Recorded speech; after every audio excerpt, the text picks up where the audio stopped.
Good morning. I'm Carmen McBride. My pronouns are she and her. Welcome to First Unitarian Church, where our mission is to explore the eternal, nurture community, and pursue the common good. We welcome you in your brokenness and in your wholeness. No matter who you have been, who you are, or who you are becoming, we greet you today with love. I'd like to extend a special welcome to everyone who's watching us on YouTube this morning. During the prelude, please introduce yourself in the comments section and let us know where you're coming from. If you're in Oklahoma City, what neighborhood are you in? Or if you're somewhere else, what other city do you live in? And now the prelude prepares us for worship.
We light the chalice as a symbol of our sacred time together.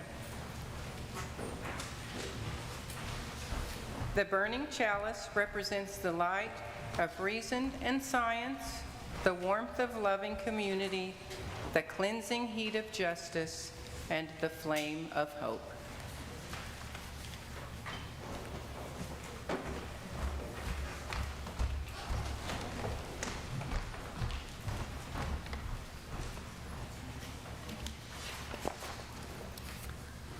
Again, good morning and welcome. I am Reverend Sue Redfern Campbell. My pronouns are she, her, and hers. And for those in our community who are blind or visually impaired, or who may be joining us online without video, I am a short Euro-American woman. I have short brown and gray hair. I'm wearing black and red today with my special religious exploration stole, which has kids of many shapes and sizes and colors and dogs, but no cats. I often walk with a cane. Here at First Unitarian, we have a commitment to sharing pronouns and offering self-descriptions as part of the effort to ensure that no one is excluded from participation in the full life of the church. In this spirit of inclusion, our sanctuary is equipped with a telecoil hearing loop system. Please see your hearing aid provider to learn how to access this. We also have large printed orders of service and hymnals, which are available at the back of the sanctuary. And for your information today, we will be using only the turquoise hymnal. In addition to the church events that are listed in your orders of service, I'd like to remind you of a couple of things. I've put out sign-up sheets for the family systems sessions. There will be 4 of them starting Thursday night here at the church. And there will also be, if there's enough interest, we'll figure out a time to have an online version of this. Also, the annual meeting of the congregation is coming up in 2 weeks. Sunday, June 2nd at 12:15 p.m. That sounds like it's right after the service. And now, Marshall Gimple, our past president, has a couple of important announcements. Thank you, Marshall. Thanks, Reverend Sue. Yes, my name is Marshall. My pronouns are he, him, his. I'm a light-skinned male, beard on my face, not much hair on the top of my head. I'm wearing today a green shirt, khaki pants, and kind of a yellow tie with heraldic shields on it. So I have 2 announcements for you. I am the past president of the congregation, but neither of these announcements has to do with that role. I'm also a member of the voice team here at 1UC. And I want everyone to put on their calendars the date of the 9th of June, Sunday, at 4 p.m. We're going to have an accountability session for all of the primary candidates in Senate District, State Senate District 46 and State House District 88. Now, if you've not been to an accountability session before, this is a great opportunity. It's not a debate. It is a structured, respectful, educational process designed to elicit information from candidates about matters that are of interest to voice institutions and congregations, okay? You don't have to be a resident of either of those districts to attend. This church sits in both of those districts. And so we need to make sure that whoever the elected person is, these are both vacant seats, by the way. And so we need to make sure that whoever the elected person is, they know that we exist, who we are, and that we can come out in numbers. Organizing, which this is a part of, is all about numbers. And so we need to fill these pews from the front to the back, to the balcony, to the stairs. We need to fill them. And so we invite you and urge you and encourage you to attend. And bring your family, bring your neighbors, bring whoever you like. There'll be a sign-up sheet in Daniel Hall, so you can sign up there. If you have questions, you can contact me. You can contact Maureen Harvey, who's behind me, Larry Little, Carmen McBride, Marilee Perriam, any of the voice team. So please, please, please come. Okay, changing hats. I'm also a member of the transition team that's involved with the ministerial search for an interim minister. Kathy Webster gave you an update last week about where we were in the process.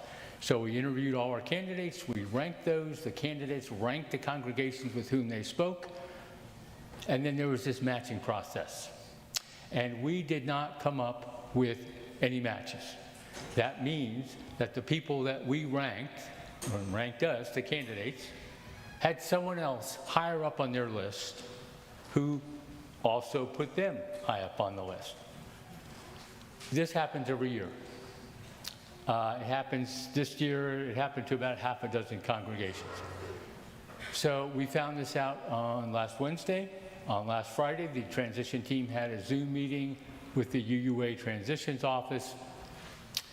They were surprised by this result, so were we, obviously, but we very quickly pivoted to the next phase of the search, and that is a search for a contract minister. And so our materials are now out on the UUA portal. The UUA Transitions team is going through their network, making sure people are aware of this opportunity. Now, the negatives of this process are, number one, of course, it elongates the process. Number two, there tend to be fewer applicants in this straight contract minister process. And number three is you don't necessarily get people who are certified as interim ministers. They don't necessarily have that certification and that skill set that enables them to take a congregation from one settled ministry to another. Some congregations need that more than others, in my opinion, and we probably need it less than a lot of others. There are a couple of advantages. First of all, this is a much more straightforward process. We have essentially an announcement out to the UUA portal. We get applicants in. We interview them. If we like them, we can offer them a job. There's no ranking, there's no matching, there's none of that. It's very straightforward. The other advantage potentially is that if we get a contract minister and say we have a contract for a year with maybe an option for another year, and as time goes on, they're a really good fit for us.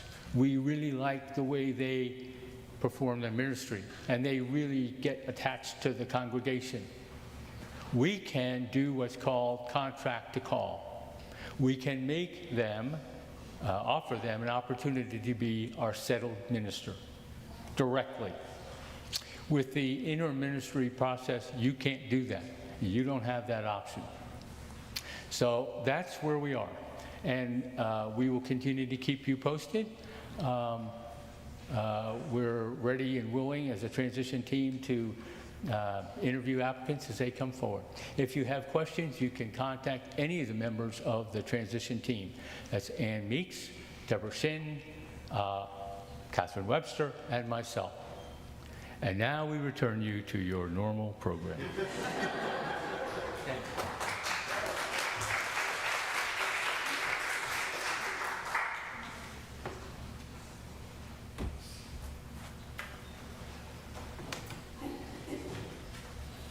Everything that Marshall said reflects my understanding of the process as well.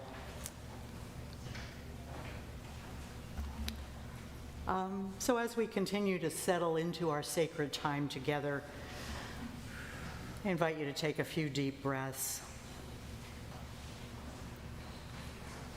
Let's let go of whatever is getting in the way of just being present.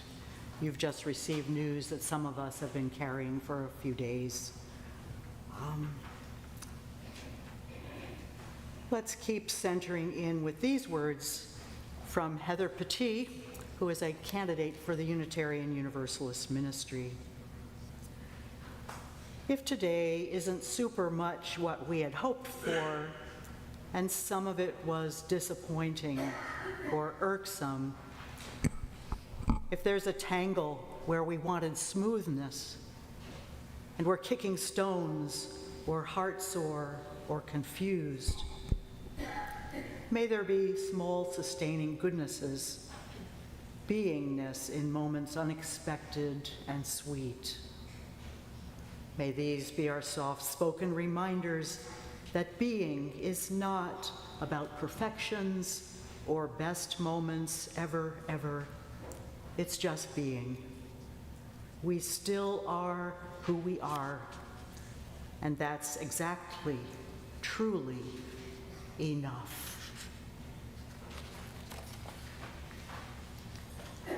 Our first hymn is in the turquoise hymnal, number 1023, Building Bridges.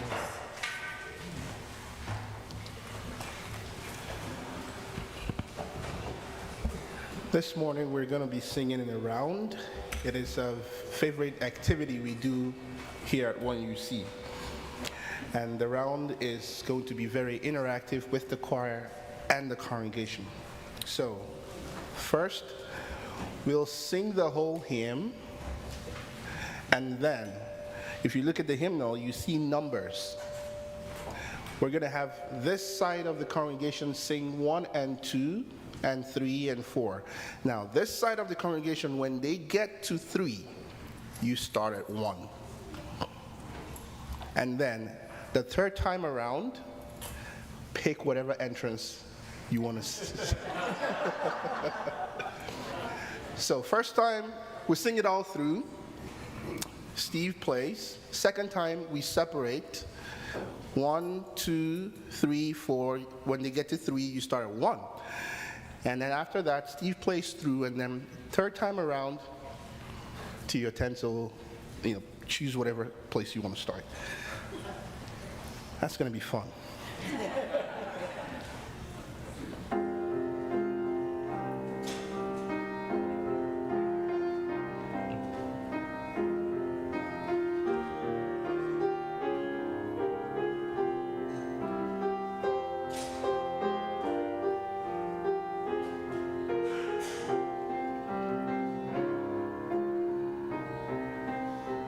Everyone.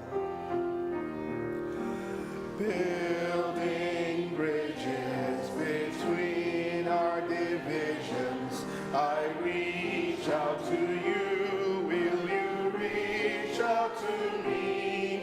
With all our voices and all of our visions, friends, we could make such sweet harmony.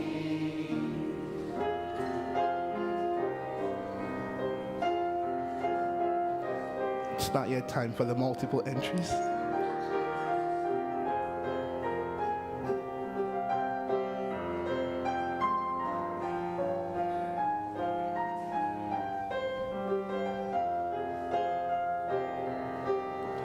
Now this side.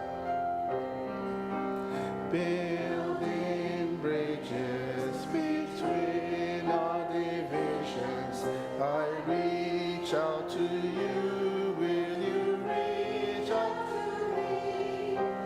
Building bridges between our divisions, I reach out to you, will you reach out to me?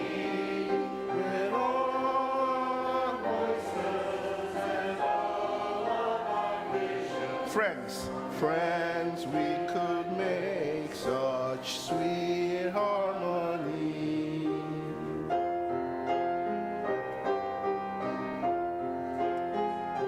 At this point, I'm going to do a soprano, alto, and tenor bass. So if I say one, that's up to you. Pick if you want to sing one, or two, or three, or four. Building bridges between our divisions,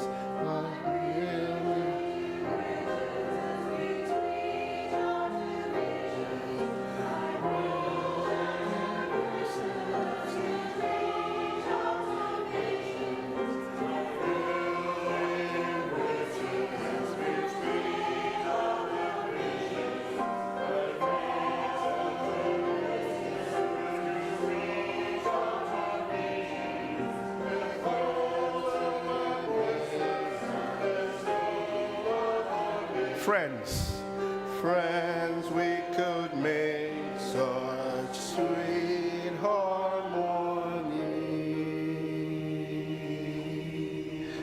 Thank you.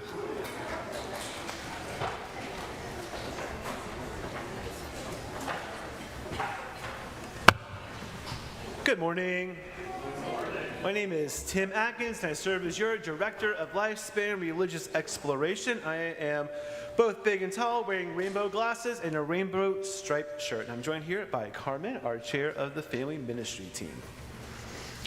In gratitude for the miracle that is religious education, let us bless our teachers and our children. Let us give thanks for the year that is ending today in our Sunday school and the summer that is beginning. Today we recognize the children and youth of this congregation and those involved in their education. The call to be involved in education is a high calling, as those who teach our young people help shape the present and future of Unitarian Universalism. We give thanks to the sacred, woven in and among us, for the teachers, youth advisors, youth mentors, and parents in our community. To all who teach, mentor, parent, and guide, we celebrate your calling and pledge to support you in your sacred work. Children and youth, we believe in you and care about your education, both here and outside of our church walls. Together, we nurture, encourage, wisdom, and strength to make positive differences in our lives and the lives of our congregation. May we be open to grace in teaching and learning together. May we give and receive forgiveness when we make a mistake.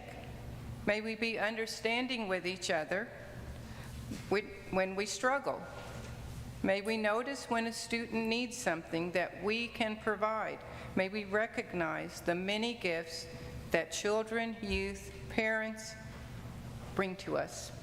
May we remember to be kind with each other, knowing that in kindness, the great love that binds us all is present. If you were one of our RE volunteers this year, after I call your name, please come forward, come on up, to receive a gift from all of us to thank you for your investment in our children and youth. And please hold your applause until the end. So our teachers for our preschool through first grade class: Suzanne Broadbent, Lynn Vincent, Keith Daniels, and Rebecca Daniels. For our second through fourth grade class: Elizabeth Mueller, Claire Allwater, Amy Allwater Diaz.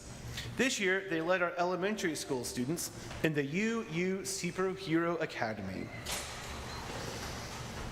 Our fifth through seventh grade classes: thank you to Bonnie Rutel, Will Robb, and Michael Krakowski. This year, they led our middle schoolers in a tabletop role-playing world-building curriculum. And for our high school class, thank you to Zell Scott and Dorothy Weaver. This year, they led our high school neighboring faiths class. And let's give them a round of thank you applause.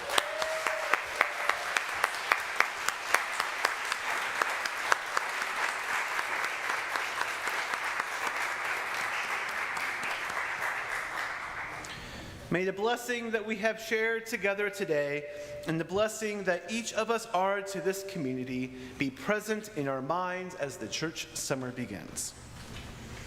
And now we move from appreciation to bridging, as today we recognize the bridging of three groups of children and youth: the fifth graders who will be moving into middle school, the eighth graders who will be moving into high school, and our high school seniors who will be graduating out of our youth programs and be welcomed into the young adult community and our congregation at large. Our students going to sixth grade, and as I call your name, come on up because we have a small gift for you. Our students going into sixth grade are Victor Daniels, Tegan Muller, Hathan Sukane, Josh Stober, Lena Single, and Hutton Wagner. We apologize if we missed anyone, but come on down.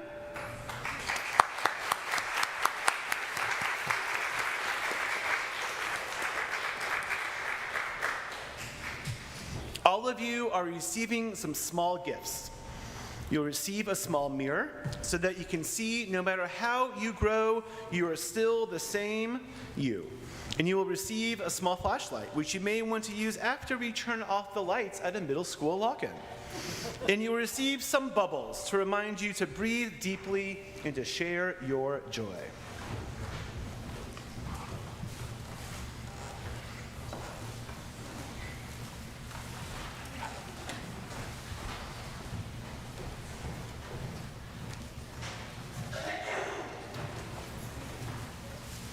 We also celebrate the graduating 8th graders in our larger community.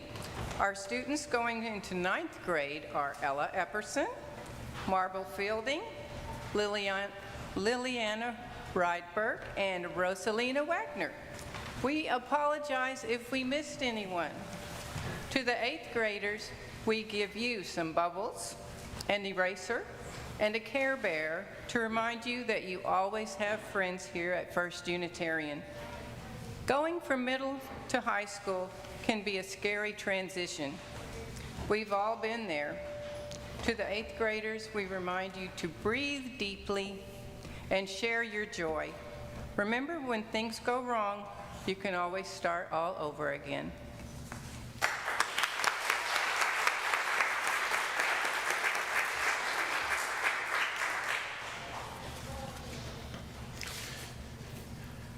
And our high school graduating senior this year is Zoe Epperson. Zoe, come on up.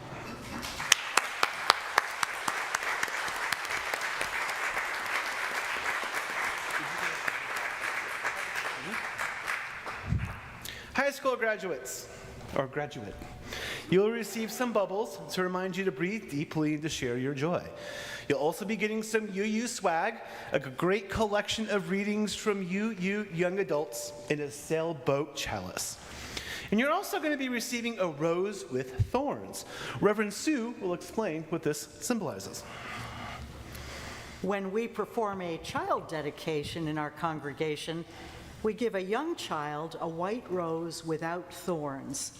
We remove the thorns from those roses because we don't want them to hurt themselves, just as we do everything in our power to protect the children of our church family from hurtful things. We honor our bridging seniors with a rose to remind them of their roots in this congregation. But this rose has thorns. This is a way of not acknowledging that we can no longer protect our growing young adults from the hurts of adulthood. But to really know a rose is to know that it does have thorns. The thorns are part of what makes it so beautiful. And so it is that we bid fare thee well to this young adult. Not goodbye, just fare thee well, with the knowledge that as a community we have offered you the values, decision-making skills, critical thinking, and principles that will help you navigate a future full of thorns, but also of beauty. I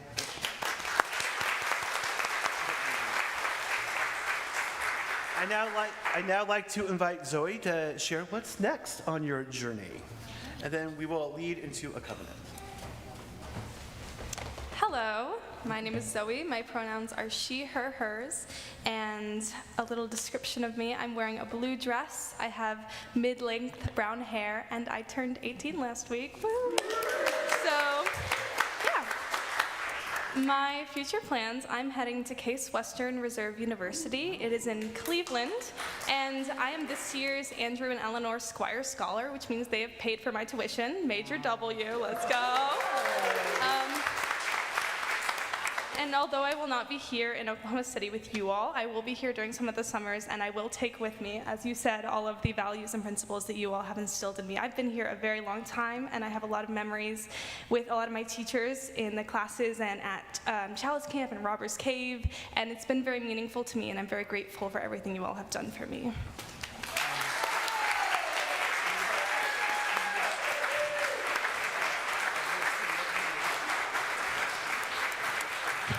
Oh, stay up here, real quick. No problem. We got one more thing to embarrass you with. All right. You who are bridging today have grown beyond what you once were. With each new day and each new experience, you learn more about yourself, your world, and your faith. Your past will serve you well on your journey. Today, we honor you at this transformative time in your life. Would you please look in your order of service and join in the responsive reading printed? Would you? Today, we welcome your energy and offer you a safe place to grow. Today, we celebrate your hopes and dreams. Come live, breathe, thrive, and rejoice. Your time is now. Today, you cross a bridge.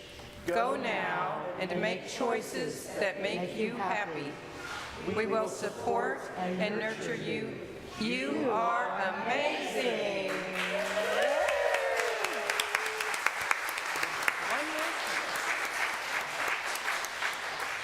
We welcome you as a young adult into our community of freedom and responsibility. We invite you to share our concern for truth and justice and our belief that in caring community, we may be better shaping the meaning of our lives. We promise to respect you, to honor you in your uniqueness, and to be together beside you in the way of the free mind and the loving heart. We honor you at this transformative time. Please join me in congratulating the bridging class of 2024.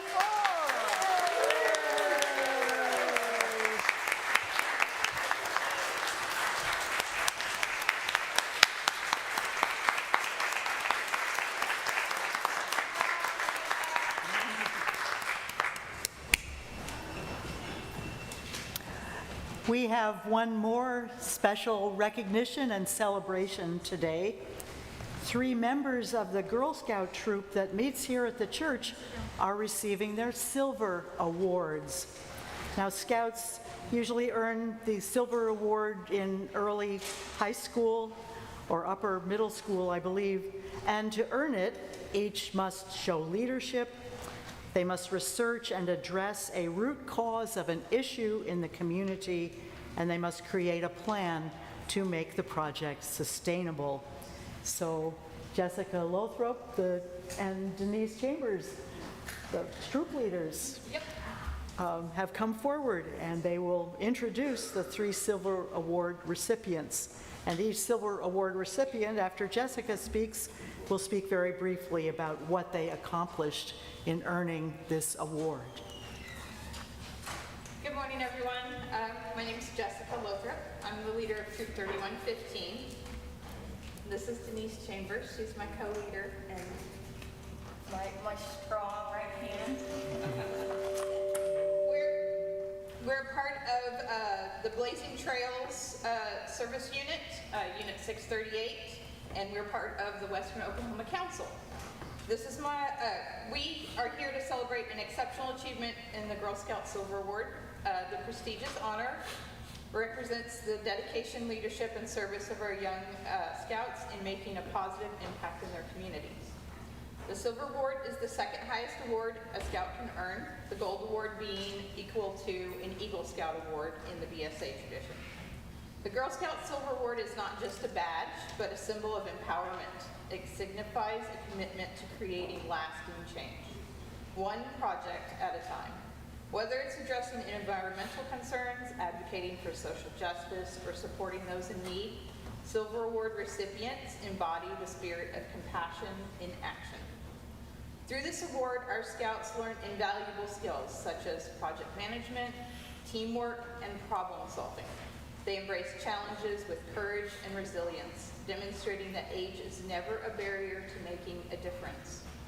So let us applaud Kit and Jack and Oliver, who can't be with us today because he is with his sister who is graduating college, in their unwavering, for their vision, determination, and unwavering dedication to building a better world. May their efforts inspire us all to embrace the power of service and leave a lasting legacy of kindness and compassion in our communities. So, about the project, the Scouts aren't feeling great today, so I'm going to speak about the project instead of them. They first completed the Think Like an Engineer journey all the way back in 2021. So 2020 and 2021, we did part of the project virtually because it was during the pandemic, and part of it in person as part of like our little pandemic bubble. And then in 2022, they proposed the Silver Award project to assist their school food pantry. 50% of class in SAS Middle School, where they all attended, is economically disadvantaged. And the Scouts felt the best use of their time was in helping their school community. There were several hiccups in the process of completing their project. School leadership was sometimes unhelpful, and in the first semester of the project, largely not around to assist.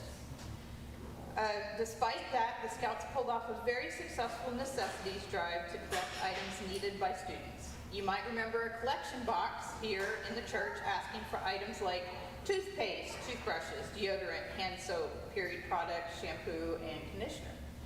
In the second semester, the troop organized a fundraiser skate night at a local skating rink in order to raise money to purchase Thanksgiving dinners for 15 families in need at the school. This became the sustainable portion of their project, and every year the troop funds this with fall product sales, cookie sales, and other money-earning projects, so that all the families at Classen have a good Thanksgiving dinner. And now we will pin their Silver Award on their belts.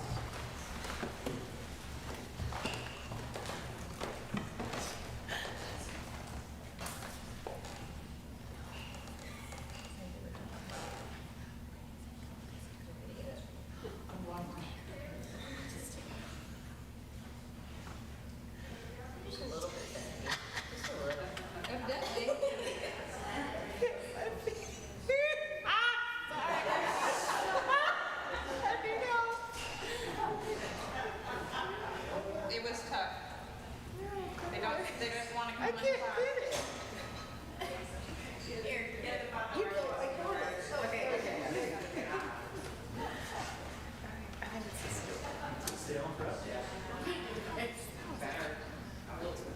There we go.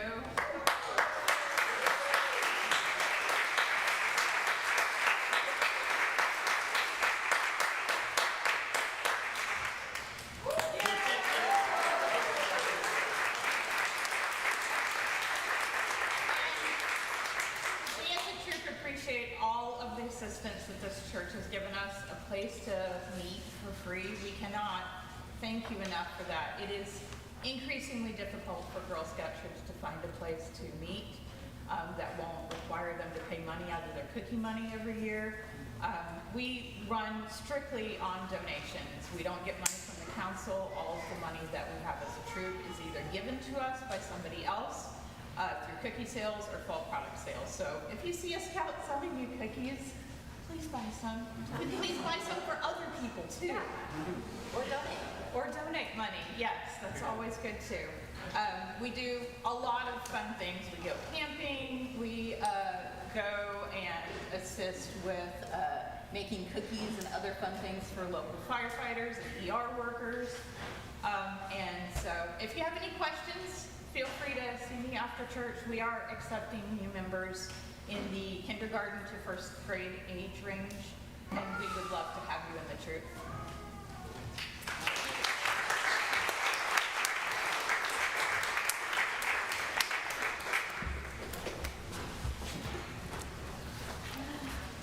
I was a Girl Scout myself many years ago, and it was really important in my life. So congratulations. It's a real achievement. So now we sing the children and youth to their classes. Yes, we do.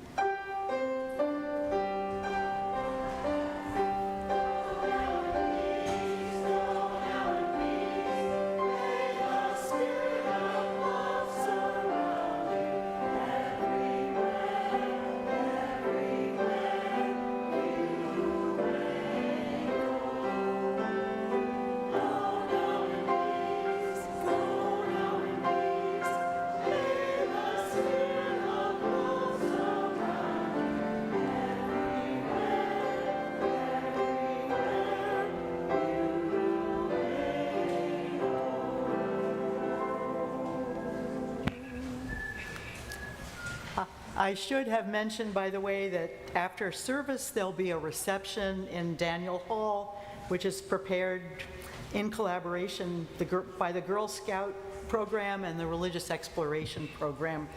You are all enthusiastically invited to come and greet these amazing young people, and there will be cake.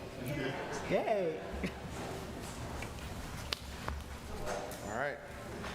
Hello, my name is Tom Perriam, he, him. I'm a tallish white man wearing a very complicated shirt. I'm a member of the Committee on Ministry, which is a group which sort of is kind of engaged in a continuous inventory of what our church is up to as a congregation, all the different things we do and what's working and what's not, etc. So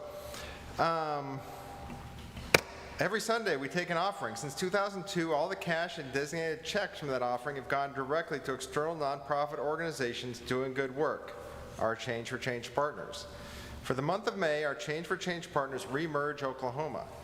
Remerge of Oklahoma City is a pretrial diversion program that serves high-risk, high-needs mothers facing nonviolent felony offenses in Oklahoma County. Remerge is a 501c3 nonprofit dedicated to restoring women to their families in the community.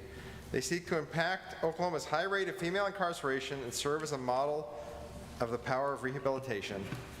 For those who are in the sanctuary, we'll be passing a basket in a moment, offering plate. We know that many of you prefer to mail in a check or make your donations online. You can always make a gift by mailing a check to First Unitarian. Just write Change for Change in the memo line, or make an online payment through our website, oneuc.org. Thank you.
For the meditation portion of our service, I invite you to join with me in one of many variations of the metta or loving kindness meditation that comes from Buddhist tradition.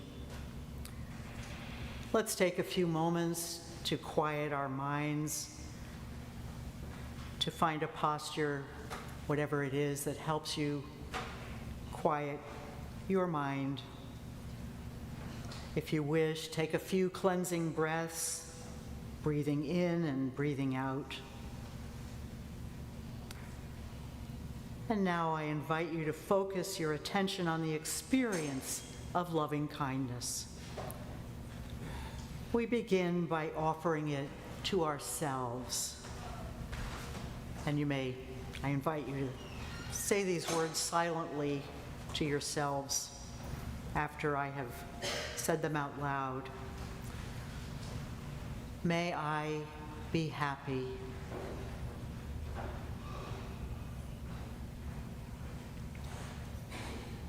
May I be well.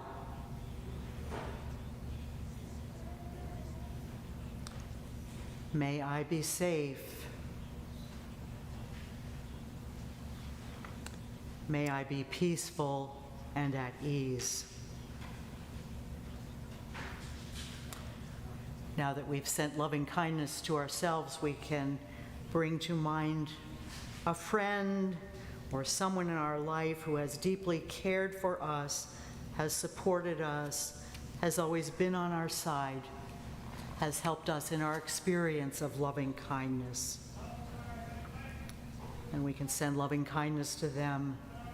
May you be happy. May you be well. May you be safe.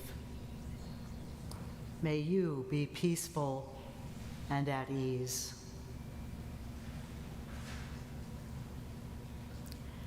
And we can also silently offer it to a person sitting near us in the pews, maybe somebody that we haven't met before, but sitting next to us or in front of us.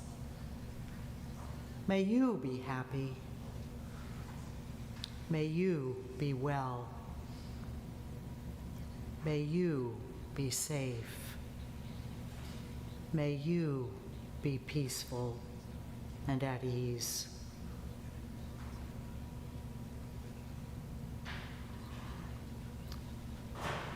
And now, this may be a little harder, but you might bring to mind a person with whom you've had some difficulty.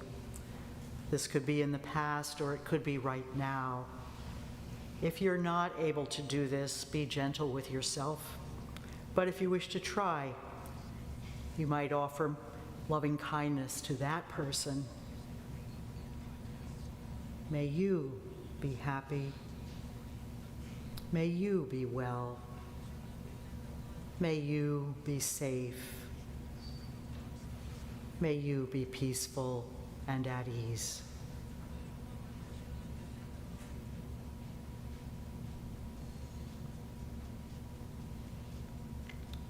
Finally, we end the metta meditation by directing loving kindness to the whole world. May all beings be happy. May all beings be well. May all beings be safe. May all beings be peaceful and at ease. So may it be.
I do have my eye on the time, and I won't be delivering this whole sermon. Let me just offer the first part of it, and I've got 3 more Sundays, so we'll have 4 more Sundays, so I'll have a chance to offer more of it before the middle of June. But actually, the reading that goes with the sermon seems appropriate for the bridging ceremonies and the silver awards this morning. So I'll start with it and then just give a little bit of information or a little bit of thought about family systems theory and what this story teaches us about it. It comes from the late Edwin Friedman, who was a rabbi, a family therapist, and he taught clergy in many denominations, including ours. And I'm giving a paraphrase of a story in one of his books of teaching, and it's called Friedman's Fables. And this is the one called Soaring. Mr. and Mrs. Bird had successfully launched 9 fledglings. Each had been hatched with no problems. Now, Mr. and Mrs. Bird were ready to leave the nest themselves. Both were eager to spend their remaining years alone together. Therefore, they led baby Bird, their last remaining offspring, to the entrance of the shelter. Without too much thought, they gently pushed him out. But instead of flying, baby Bird went into a nosedive, tail to the sky, until his parents swooped down and rescued him, making soothing chirps. This sort of thing went on for quite a while, with baby Bird locked into a power struggle with his parents. His parents nagged and nagged while he thought to himself, "I'll be damned if I'm gonna flap my wings just because they want me to." Mama and Papa Bird were totally perplexed. What was wrong? They were worried not only for the baby's sake, but also for themselves. The cold weather was on its way, and likewise the winter of their lives. Months passed, and it got even colder. Then one morning, baby Bird woke up and heard nothing. Usually he could hear his parents chirping and fussing around someplace, but this morning there was peaceful, silent isolation. He chirped. No response. They have gone out together? Most unusual.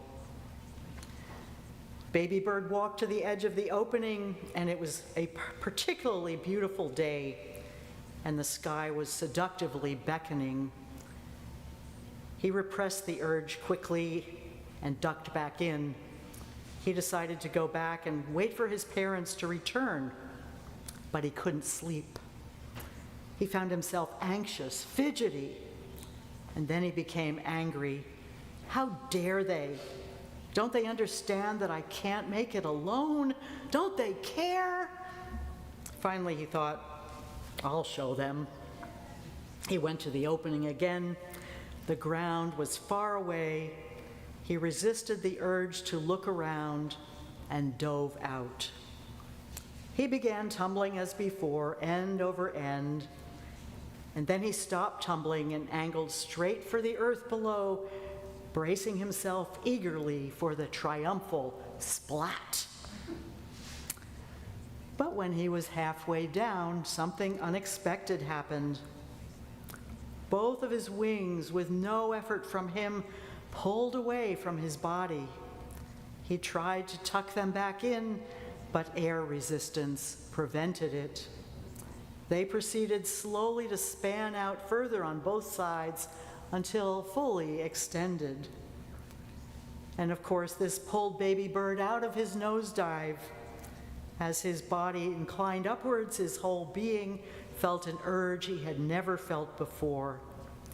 Caught in the flow of a gentle air current, he rose rapidly higher toward the clouds, and for perhaps only the second time in his life, he actually looked at the sky. The current carried him gracefully in a soft, elongated curve. After it had borne him to its zenith, it began to descend. Baby bird raised and lowered his wings, and he glided upward once again. The feeling was new, indescribably new. In no time at all, little bird was miles away. Looking around below, he could no longer locate his former home. There were trees everywhere. For a moment, he wondered which tree had been his. Then, with sudden resolve, he flapped his wings again and again, spurting and gliding upward. Out he went in new directions, diving, looping, turning, banking. Oblivious to the past, he soared toward the blue sky. And I think that maybe I will let that parable of Baby Bird be the sermon for the morning. If you're intrigued by the approach found in the fable, I invite you to join us in some family systems exploration. We will both do this in person starting for 4 Thursday nights, starting this coming Thursday at 6:30. There are yellow legal pads with sign up, a place to sign up on both entrances to the sanctuary. We will use a book, which is pretty slender, but it has lots of good questions for exploration in it. And Ron, I'm not a therapist, but the person who wrote this, Dr. Ron Richardson, is, and so I rely on him for a lot of the exploration. Love to have you there. Sign up if you're interested. I'll be at the reception afterwards if you want to ask me questions.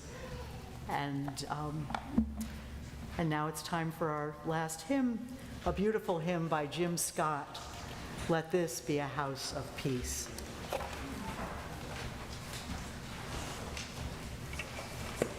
Reverend Sue, may I crave your indulgence to just, Yes, you may. we're just going to sing one verse. All right.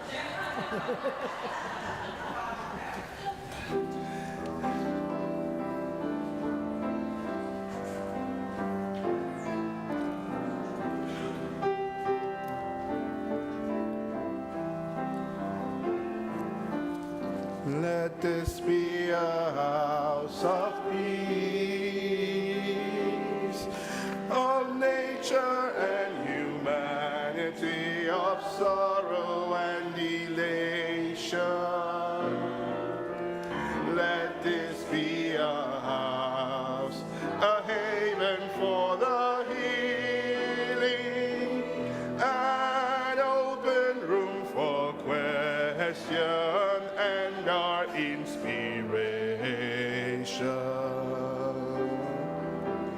Let this be a house of, let this be a house of peace. Let this be a house of, let this be a house of peace.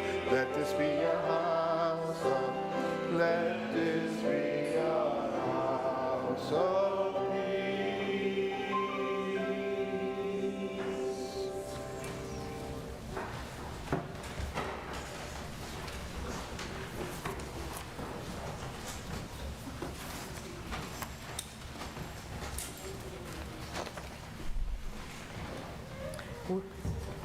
I wonder if somebody close to the chalice might. It's out. All right. Thank you. So we have extinguished this flame, but we do not extinguish the light of love and community that burns on in our hearts. And again, we invite you to join us in Daniel Hall for a reception honoring our Bridgers and our Silver Award Girl Scouts and our teachers too. There will be cake and rainbow-themed treats, I'm told. And the benediction comes from the Reverend Barbara Peskin. Because of those who came before, we are, in spite of their failings, we believe, because of and in spite of the horizons of their vision, we too dream. Let us go, remembering to praise, to live in the moment, to love mightily, and to bow to the mystery. And I invite you, if you're able, to be seated for the postlude.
There's one final announcement. Please buy a plant today. After you have cake and rainbow-colored treats, stop in the courtyard and buy a plant. Thank you.